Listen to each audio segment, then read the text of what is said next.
जैसे कुंभकार मानी कुम्हार मिट्टी के अनेक प्रकार की वस्तुओं को बनाता है, चिलम भी बनाता है, सुराही भी बनाता है, दीपक भी बनाता है वही मिट्टी। लेकिन चिलम वाले लोग, चिलम क्या करती है, वो खुद जलती है और पीने वाले को भी हृदय से जलाती है। सुराही में रखा हुआ जल, सुराही खुद जल को इतना ठंडा कर देती है कि जो पीने वाला है वो ठंडक का अनुभव करता है। इसी तरह से दीपक जो है जहाँ जलता है वो दूसरों को प्रकाश देता है, दूसरों को सुख देता है। तो जिस तरह से सुराही शीतल जल देती है और अपने समान से आनंद भी जिस तरह ठंडा पानी हो जाता है, उसी ठंडा पानी पीने से लोगों को ठंडक होती है।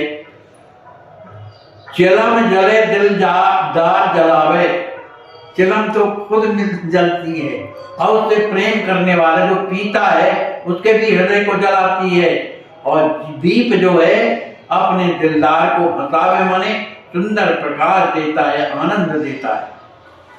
कुंभकार सब खुद को जानो, इसी तरह से जिस तरह कुंभकार है उसी प्रकार अपने आप को जानना चाहिए। मिट्टी रूप जगत अनुमाने, ये संपूर्ण संसार क्या है, मिट्टी के स्वरूप का है। जस चाहे तत् रूप बनाई, उस मिट्टी का जैसा रूप चाहो वैसे बना सकते हो। कहने का भाव ये है कि संसार में भावना के द्वारा जैसा आप कर्म करेंगे उस तरह की आप बन जाए, है ना। जीव मोक्ष 84 पाई, जीव चाहे तो भगवान का भजन करके मोक्ष प्राप्त कर सकता है और नहीं तो 84 में तो भोगता ही है। सरल सभी समझाए सब कहत गए पतिदेव, जी जी कह सुनती रही चरण करत की सेव। पंडित जी अनेक प्रकार से सरल विधि से उन्हें समझाते रहे और वे जी जी कहती रही। इसके बाद वो चरण सेवा करती रही और बीच बीच में अनेक प्रकार का प्रश्न भी श्यामकली और कर देती थी, जो अत्यंत ही गोपनीय थे, विवेक से युक्त थे। ऐसे ही एक दिन उनके हृदय में ये बात आई थी कि श्यामकली के, और जाकर के अपने स्वामी के पास आकर के उनके चरणों में सिर नवा करके और कहने लगी और हाथ जोड़ करके कहती हैं कि आपने जो कल कथा हमें सुनाई थी कि आप संसार में भगवान से भी बढ़कर के कोई तत्व है, हमारे जीवन का मार्गदर्शक कोई है, हमारे जीवन को भगवान की ओर भेजने वाला कोई अगर है तो वो गुरु है। तो उस गुरु तत्व में आपने जो ये बातें बताई, इसके बारे में मैं आपसे कुछ कहना चाहती हूँ। बोली कल जो कथा सुनाए, गुरु प्रभाव सर्वोपरि गाए। आपने गुरु जी की कृपा को सर्वोपरि जो बताया कल आपने, तो गुरु पूजन विधि आप सुनाए, तो उन गुरु की किस तरह से पूजा करनी चाहिए उस विधि को मुझे आप बताइए, क्योंकि मेरे हृदय में ये संशय है, मैं नहीं जानती इसके बारे में। कर विनोद बोले ये गामी, हाथ जोड़ बैठी जन स्वामी। राम जी माने आचार्य महाप्रभु कहते हैं कि आप जो ये मेरे सामने हाथ जोड़ करके जो बैठी हुई हैं, तो मैं आपको क्या मानूं, अपना स्वामी मानूं, क्या मानूं आपको। आज तलक में स्वामी जान, श्यामकली ने कहा कि मैं तो आपको आज तक अपना स्वामी ही मानती हूँ और इसके अलावा मेरे हृदय में कोई भाव नहीं है। कहा बात यह है कि इसी तरह से भगवान शंकर जी के सामने पार्वती जी हाथ जोड़े रहती थी और कुछ ना कुछ पूछती रहती थी। इसी तरह से आप भी मेरे सामने हाथ जोड़ करके बैठी रहती हैं और कुछ ना कुछ पूछती रहती हैं। अच्छा मैं स्वामी में ना था। अच्छा एक बात बताओ, आप मुझे अपना स्वामी भी मानती? कहा और कहा नाथ भी मानती? कहा। तो राहत बैठ जब साथ ही था। तो जब आप मुझे स्वामी मानती हैं और मुझे अपना नाथ भी मानती हैं, तो इस संसार के स्वार्थ में रह करके मेरे साथ क्यों रहती? स्वामी से अलग, नाथ से अलग, इस तरह से रहना चाहिए। मूर्ख समझना आप चलाने। देखिए मैं ज्यादा पढ़ी लिखी नहीं हूँ, मूर्ख समझ करके मुझे चढ़ाइए नहीं, ये मैं नहीं जानती हूँ। मैं तो आपसे गुरु की महिमा पूछ रही थी, पर आपने कहां से कहां कर दिया। गुरु महिमा कछु मोहि सुनाई, आप तो मुझे गुरु महिमा सुनाइए। इस बात को सुनकर के आचार्य महाप्रभु अत्यंत जो है प्रसन्न होकर के और हंसने लगे। चित्र की ओर ऊपर एक चित्र लगा हुआ था श्री पार्वती और शंकर जी का, उसी की ओर देख करके कहते हैं कि पार्वती सम आए के बैठ गई कर। देखो शंकर भगवान के सामने पार्वती जी हाथ जोड़ करके और बैठी हुई हैं, कुछ पूछ रही। इसी तरह तो आप भी मेरे सामने आकर के हाथ जोड़ करके और बैठ गए। आप बताए पति भगवाना, फिर आज अनुचित क्यों माना। अरे आप ही तो कह रहे थे कि पति भगवान होता है, और आज मैंने आपको स्वामी कह के कहा, तो आप ये अनुचित क्यों ठहराते हैं। बताया तो आपका है ना। बोले अच्छा मैं ही हारा, तुम जीते को पावन पारा। अरे भाई हम ही हार गए भाई, अब आपसे कौन बात करे, आप जीती हम हार गए। अधिक स्नेह जान दृढ़ भावा, सादर गुरु महत्व समझावा। जब आचार्य महाप्रभु ने देखा कि इनके हृदय में अपने आचार्य महाप्रभु के प्रति दृढ़ भाव है, तो जो गुरु जी का जो महत्व है आचार्य महाप्रभु बताने लगे। कहते हैं गुरु ब्रह्मा गुरु विष्णु गुरु देवो महेश्वर। माने गुरु ही गुरु ब्रह्मा, गुरु क्या है ब्रह्मा, और गुरु भगवान विष्णु है और गुरु भगवान शिव है। ब्रह्मा क्यों है, ब्रह्मा का काम है सृष्टि उत्पादन करना। तो गुरु जीवन में जब आ जाते हैं तब शिष्य के हृदय में अनेक गुणों की उत्पत्ति करते हैं, उसे गुण ही बताते हैं कि संसार में क्या करना चाहिए, इसलिए वो ब्रह्मा का काम करते हैं। भगवान विष्णु क्या करते हैं, सबका पालन करते हैं। इसी तरह से गुरुदेव अपने शिष्य के हृदय में क्या करते हैं, अनेक अच्छे गुणों का पालन करते हैं, माने प्रवेश कराते हैं और उनकी रक्षा भी करते हैं कि बिगड़ने न जाए। और भगवान शंकर क्या है, शिव स्वरूप है, कल्याण स्वरूप है। तो गुरु जो है कल्याण स्वरूप होते हैं, अपने शिष्य का कभी अमंगल नहीं होने देते हैं, उनको हर रास्ते से बचा करके उसका कल्याण ही करते हैं। इसलिए गुरु जो है ब्रह्मा भी है और विष्णु भी है और भगवान शंकर भी। गुरु महिमा किंचित में जाना, तो तव सम्मुख कर बखाना। मैं भी गुरु महिमा का विशेष नहीं जानता, लेकिन जो मैं जान रहा हूं वो मैं तुमसे बताया। कहते हैं संसार में गुरु से बढ़कर के कोई नहीं। गुरु प्रसाद प्रभु दर्शन होई, जिसको अपने गुरु के चरणों में दृढ़ विश्वास है, उनकी वाणी में विश्वास है, तो और वो गुरु जी की जो सेवा हृदय से करता है, बिना छल के करता है, तो कहते हैं बिन छल विश्वनाथ पद नेहु, राम भगत कर लक्षण हुए। जब उसके हृदय में राम जी की भक्ति आ जाती है तो उसे निश्चित रूप से प्रभु का दर्शन भी होता है। गुरु निष्ठा वाले के हृदय में दृढ़ भक्ति गुरु की कृपा से आती है और गुरुदेव की कृपा से ही उसे भगवान का दर्शन भी होता है। गुरु चर जो चाहे कल्याण, गुरु को छोड़ करके और जो अपना कल्याण करना चाहे, उसके समान संसार में कोई मूर्ख नहीं। तेई सब मूर्ख जगत नहीं आना, संसार में कोई दूसरा मूर्ख है ही नहीं। इसलिए गुरु गुरु मंत्र मंत्र के देवता माने गुरुदेव भगवान, और जो मंत्र हैं और जो मंत्र के जो देवता हैं माने राम जी महाराज, और मंत्र और गुरु ये तीनों एक, इनमें कोई अंतर नहीं।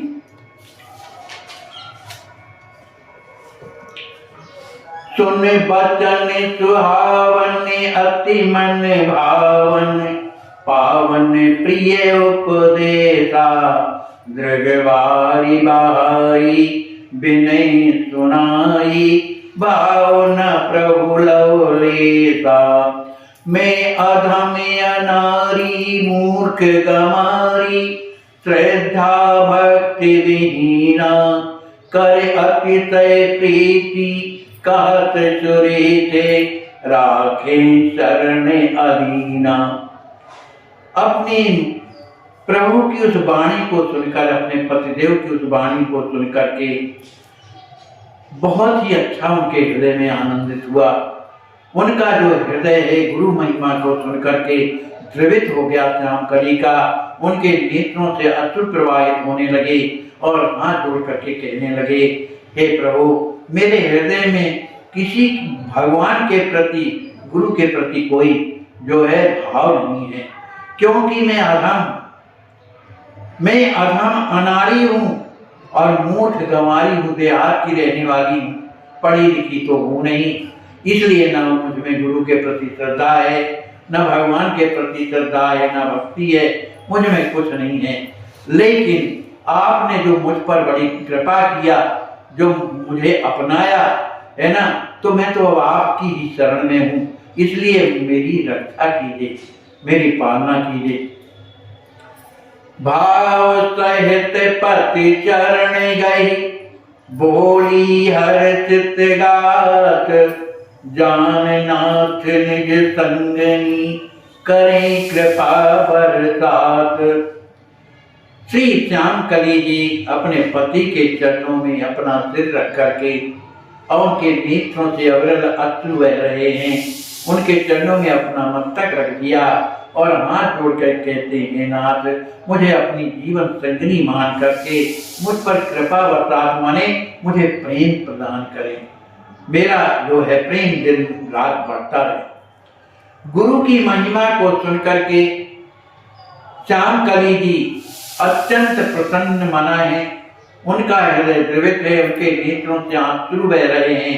उसी स्थिति में जब वो चलने लगी, वहां से उनके हाथ पैर लटर पटर होने के कारण किसी तरह से ठीक से चल नहीं पा रही हैं और अपनी माता मन सास के समीप आती हैं।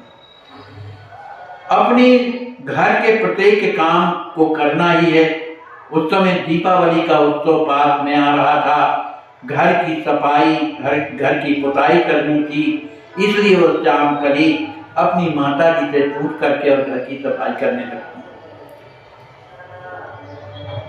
माता जी बहू के उस भाव को जान करके वो जान गई कि इसका हृदय क्यों दुखी है, माने प्रेम में भरा हुआ। इस बात को जान करके अब बेटी से चलते नहीं बनता, प्रेम की विफलता के कारण शरीर ठीक नहीं है, तो माता जी स्वयं वहां से सोचती हैं कि जो माटी लगाई जाती है, पोती जाती सफेद रंग की, तो माटी लेने के लिए माता जी जाती है। उन्होंने क्या किया, खुरपा लिया जिससे माटी खोदी जाती है और झुग्गा लिया जिसमें रखी जाती है। अंदर उतर गई अनजानी, जहां वो माटी मिला करती थी पोतने वाली, उस माटी की खदान के अंदर उतर गई। जब उतर गई तो गई भवन से बिना बताए, माता जी कुछ किसी से बताया नहीं कि बहू मैं जा रही हूँ माटी लेने के लिए, बताया नहीं। हमारी बहू की उस प्रेम भरी स्थिति को देख करके माता जी स्वयं खुरपा और भगवा लेकर के खदान जाती हैं, तो उसमें नीचे जब उतर गई तो लोगों को बता करके तो नहीं गई नहीं, तो सुनते आवाज लोग बहु घाये, माने वो खदान के अंदर जैसे ही जाती हैं तो जो खदान की जो मिट्टी थी वो माता जी के सिर में गिर गई, माने पूरी खदान फट गई। धरती खदान गले तक माटी, माता जी का केवल सिर दिखाई दे रहा। देख सभी की हिम्मत नाटी, गहराई थी और भर गई खदान, जो के त्यों उलझ जाने के कारण अब सभी कोई देख करके चिल्लाने लगे, हिम्मत किसी की नहीं पड़ रही थी। और भी लोगों को बताया, भैया आओ, अपने अपना फलवा गेती लेकर के आओ, तो सभी कोई सुन करके आए। क्या हुआ, कहा माता जी इसमें दस गई है, तो लोग बड़े संभाल करके निकाले। गड्ढे बने बदन में काले, जहां बड़े बड़े मिट्टी के मने गिरे थे घोड़े, जिससे उनके सिर में चोट आ गई, कहीं मुंह में चोट आ गई, तो उन चोटों के कारण उनके बदन में काले निशान बन गए। अब और तो और क्या, उठक चलत तक ना बने, उनकी कमर टूट गई थी माता जी की, तो अब उसे चलते नहीं बन रहा है। और वो अपने मुख से हे राम हा राम इस तरह से चिल्ला रही हैं अपने दुख के कारण। ऊपर से ढेला गिरे, क्योंकि माता जी के ऊपर ढेला गिर रहे थे और अंग अंग पर घात, प्रत्येक अंगों में चोट आ गई। इस बात को सुनकर के सुनत द्वार कोलाहल धारे, भैया देख अधिक दुख पाए। और जब वहां लोग निकाल करके जब लाए और माता जी के ही घर में, तो लोग जब चिल्ला रहे थे, दुखी हो रहे थे, इस बात को सुनकर के आचार्य महाप्रभु जब बाहर आते हैं तो अपनी मैया को देख करके अत्यंत दुखी हो जाते हैं। टूटी कमर कष्ट अति पाई, हड्डी टूट गई कमर की और उन्हें बिल्कुल चैन नहीं पड़ रहा था, असहनीय वेदना थी और देख न जाई। आचार्य महाप्रभु से देखा नहीं जा रहा था। देखत वैद्यराज बुलवाए, संग लाए भवन पढ़ाई। कुछ लोगों ने माता जी को पकड़ करके और अंदर ले जाते हैं, पाड़ देते हैं। पंडित जी है दौड़ करके वैद्यराज जी के पास जाते हैं। वैद्यराज जी ने जैसी सुना कि माता जी गिर गई हैं खदान में, तो वो दौड़ते हुए आए और उन्होंने अनेक प्रकार से उपचार कर बताते हैं। उन्होंने एक पतला पतला पटरा मंगवाया और उसमें रुई लपेटी की, जिससे गले में उस पटरे में रुई लपेट दिया, फिर उसको उन्हें फाड़ दिया माता जी को और फिर बांध दिया, जहां दर्द हो रहा उधर बांध दिया और कुछ दवा लपेट दी जहां दर्द था, और कुछ खाने की भी दवाई देते हैं और कुछ लेप माने मालिश करने के लिए उन्होंने तेल दिया। इस तरह से वैद्यराज उनकी दवा करते हैं। श्याम कली करती सब सेवा, बैठी रहा संगपति देवा।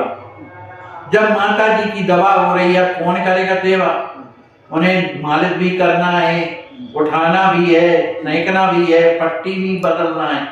जो कमर में लगी थी वो तो कोई जड़ी बंदी थी, तो उसको अभी खोलना नहीं, के अलावा और भी जो जगह जहां जहां दर्द था, जहां जहां ढेला गिरे थे, उनकी वो सफाई करती थी, दवा लगाती। श्याम कली और आचार्य महाप्रभु दोनों माता जी के पास बैठे रहते हैं। देह की क्रिया करवाती, माने शरीर की जो भी क्रियाएं हैं, जो स्वामी जी के अधिकार क्षेत्र की बात है वो करती हैं, और जो आंतरिक क्रियाएं स्त्रियों की, वो जो है श्याम कली जी करती हैं। वस्त्र पहनाना, वस्त्र बदलना, इस तरह से वो करती हैं। नारी शरीर सकोच बस सुत नहीं आवत ने। अब स्त्री शरीर है, भले लड़का है हमारा, लेकिन संकोच के कारण कभी दादू को बुलाती नहीं है। पूरा उपचार जो है बहू करती है, और उनके मुख से क्या निकलता है? राम राम राम। कष्ट है फिर भी राम राम राम, इसके अलावा उनके मुख से कुछ नहीं निकलता। कोई माता जी उस स्थिति में भी अत्यंत कष्ट है, फिर भी वो कीर्तन करती हैं। सादर सुनत स्नेह समाई, और कथा बंद नहीं हुई। माने कथा बंद इसलिए नहीं हुई कि माता जी पड़ी हुई हैं, तो बहुत से लोग बोले भैया बंद करो यार, कष्ट है माता जी को। तो माता जी ने कहा नहीं, कथा बंद मत करो। तो उस कथा को सुनकर के सादर स्नेह समाई, राम जी के उस प्रेम में जो कथा उन्होंने जो सुनती थी, उसमें आनंदित हो जाती थी, प्रेम में विभोर हो जाती। क्यों? कि वो धर्मवती नारी, धर्मवती नारी है, और उन्हें ये बात का दुख लगता है कि अगर दादू को ये पता लगेगा कि मुझे बड़ा कष्ट है, तो बड़ा दुखी होगा।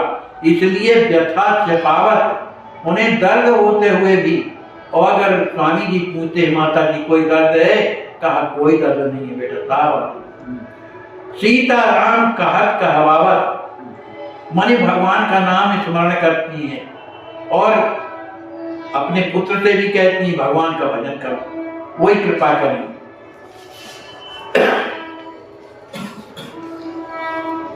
देख लाल बोलत तुम जाओ, पावन विद्या दान करो। रोजाना कथा होती है, लेकिन स्वामी जी का लगता है कि हमारी माता बड़ी दुखी है, उनके पास बैठेंगे तो कुछ ना कुछ सेवा करेंगे।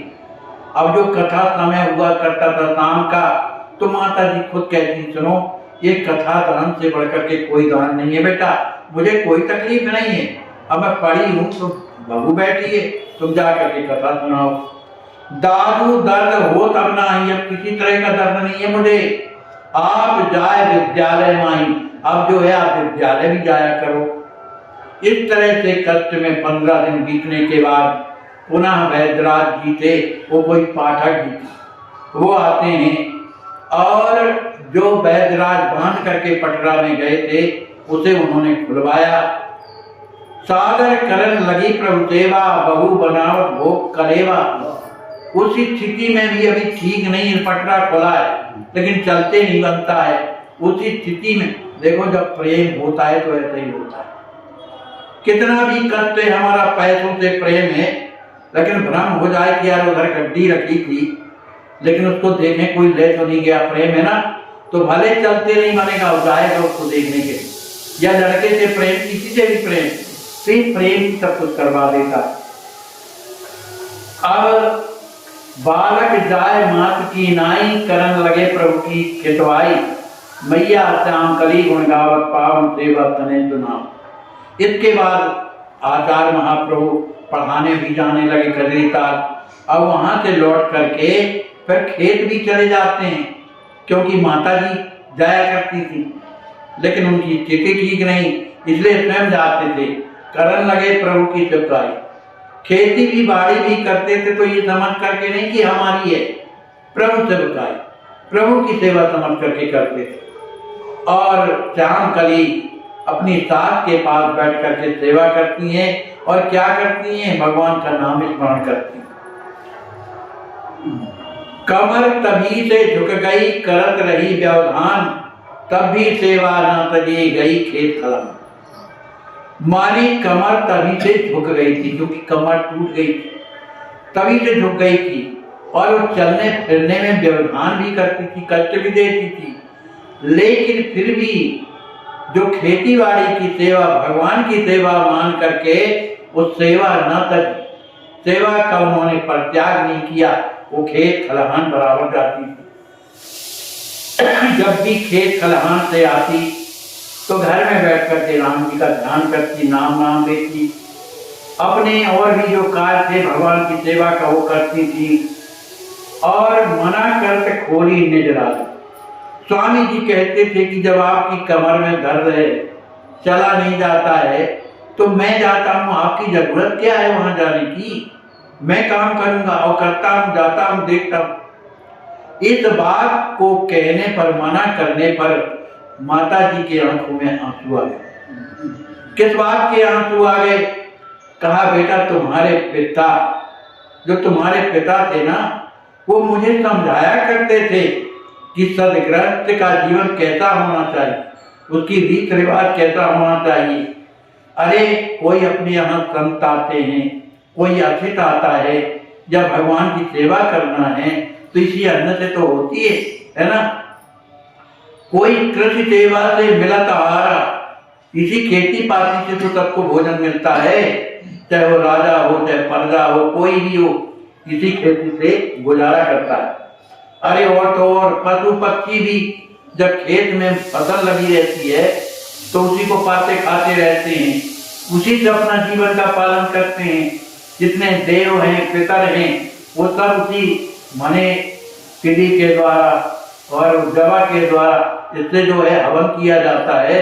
तो आगे वो अन्न ही तो है, कहाँ पैदा होता है? खेती में। जिससे उनकी भी तृप्ति होती है, लोक में लाभ मिलता है, परलोक बना देता है।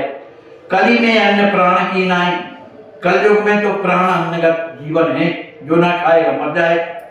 याते करण मान से का ये मान करके मैं खेती में जाकर के काम करती हूँ। परम गुप्त पति भावना कहत भरे जल में, इस तरह से अपने पति किस भावना को कहते कहते माता जी का हृदय भर आता है। हाथ जोड़ चरणन परे मुख नहीं आयो वे, माता जी की उस बेहवल स्थिति को देख करके अपने पिताजी की उस आज्ञा को पालन करने में माता जी कितने आगे हैं, इस बात को समझ करके आचार्य महाप्रभु माता जी के चरणों में गिर जाते हैं। उनके मुख से कोई बात नहीं निकलती। फिर के बाद उनकी बहू माता जी के चरणों में प्रणाम करती हैं और प्रणाम करने के बाद हाथ जोड़ करके कहती हैं, माता जी आपकी शिक्षा से मुझे बहुत ही सहारा मिला। मैं जान गई कि पति की किस तरह से सेवा करनी चाहिए।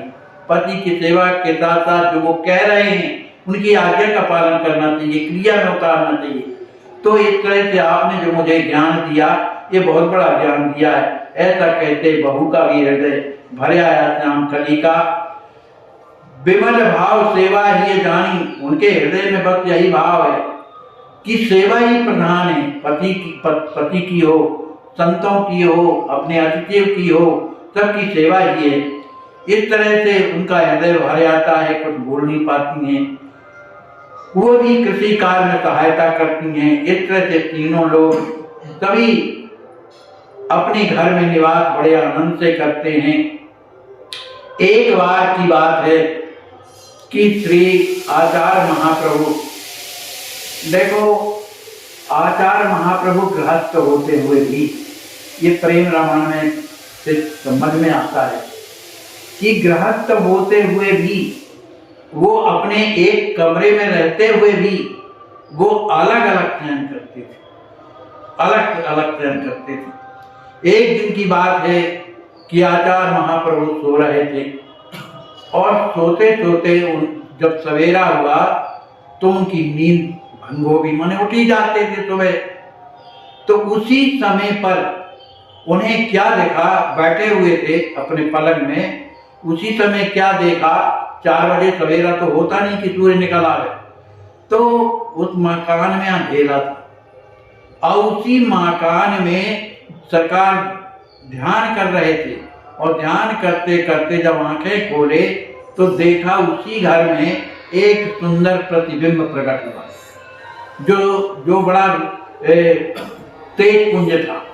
और वो प्रकाश फैलते फैलते इतना फैल गया कि पूरा कमरा जगमगाने लगा और उसी जगमगाते हुए कमरे में श्री राज किशोरी जी प्रत्यक्ष आंखों में दिखाई दे रहा है, भैया भैया भैया भैया, इस तरह से कहते हुए और उनके पास आकर के खड़ी हो जाती हैं। जैसे ही उन्होंने देखा उन्हें तो किशोरी जी को अपनी गोद में ले लिया, उसी पलंग में बैठे हुए थे, गोद में ले लिया, पुचकारने लगे, क्योंकि भाव तो कुछ और था ना उनका, बड़े भैया थे। इस तरह से पुचकारने लगे। थोड़ी देर के बाद वो दृश्य ओझल हो गया। जब वो दृश्य ओझल हुआ तो श्री स्वामी जी महाराज संभाल ना पाए अपने को, जोर जोर से रोने लगे। जब जोर जोर से जब रोने लगे, हिलकियां चलने लगी, उनकी स्थिति ऐसी हो गई जैसे प्राण निकलने वाले। इस स्थिति को सुनकर श्याम कली दौड़ती हुई आई, उन्हें हिचकियां चल रही थी और उनसे पूछने लगी क्या हुआ। अब वो कुछ बोल नहीं पा रहे थे, उनके मुख से जो है एकदम हा किशोरी हा किशोरी हा किशोरी हा किशोरी। जब ये शब्द जब सुना श्याम कली ने, तब उनको धीरज हुआ कि चलो अच्छा है। वो तो घबरा गई कि पता नहीं क्या हुआ। जब उसको धीरज धारण किया तब उनके चरणों में प्रणाम करके और पूछती हैं कि हे नाथ, आपकी स्थिति को देख करके तो मैं अत्यंत दुखी हो गई, पर बाद में जब आपने हा किशोरी कहे तब मुझे चैन आया। अब मुझे भी तो बताइए क्या हुआ। अब पंडित जी से तो कहा जाता नहीं, हृदय भरा हुआ है, नेत्र से वर्षा हो रही है, किसी तरह से संभाल करके कहते हैं देवी आज मेरी बहन आई थी, मेरी अनुजा आई थी, मुझे भैया भैया कह रही थी। उसके इस मैंने बात को सुन करके मेरा हृदय भर आया, मैंने उन्हें अपनी गोद में ले लिया, चुंबन किया, प्यार किया। अब वो चली गई तो मुझसे रहा नहीं जा रहा। अब तो इस बात को जब श्याम कली ने भी सुना तो वो भी हृदय में प्रेम भर गया, उनका हृदय प्रेम से भर गया, उनके नेत्र बरसने लगे।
छोटा सा नाम है मेरे सीताराम जी का, लेकिन जपने लगो तो बड़े बड़े काम होने लगते हैं भगवान के नाम के प्रभाव से।